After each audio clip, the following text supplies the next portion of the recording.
Let's understand the money measurement concept. Money measurement concept is important to learn and understand as it tells you about the types of elements your business can record in the books of accounts and the elements you can't.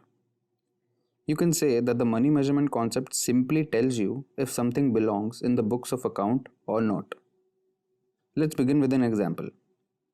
Suppose you run a company selling shoes. Let's call your company Western Private Limited for now. Now in the business, there are transactions and events happening throughout the day. However, the only events you are supposed to record in your books are the ones where you can identify and reduce them to a monetary value.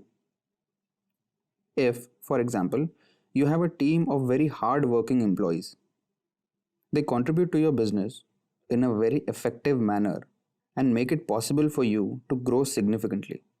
No matter how much you can identify or correlate their efforts directly to the sales figures, you can't express their efforts in any monetary value, and hence it cannot be recorded in the books of accounts in any manner whatsoever. Similar is the situation with relationship with suppliers and customer loyalty. Your books cannot record anything in the manner of trust provided by the suppliers or loyalty showed among the customers. It simply just can't be reduced to rupees in value. The amount of sales you make is, however, measurable in monetary terms and is recorded in the books. If your sales figure is rupees 1 lakh in the month of March 2020, then your books of accounts will reflect the same amount under revenue as it is expressed in monetary value.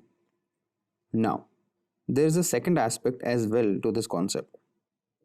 No asset of your company can be recorded in the books of accounts only in physical units. There has to be a value assigned in the appropriate currency attached to those units before recording.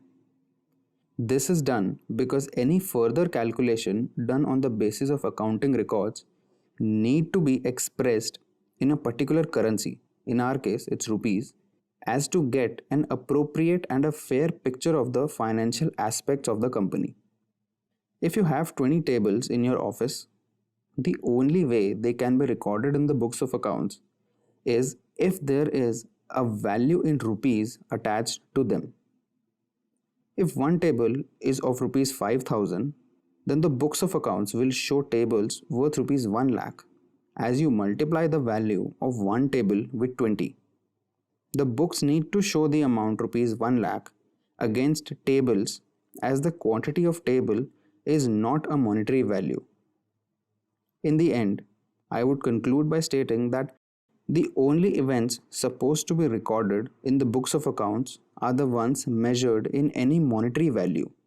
Also, all the records of transactions are to be kept in monetary units only and not just in physical units. And that's the money measurement concept. If you still have questions relating to the concept, drop them into the comment section and I will answer them. Thanks for watching.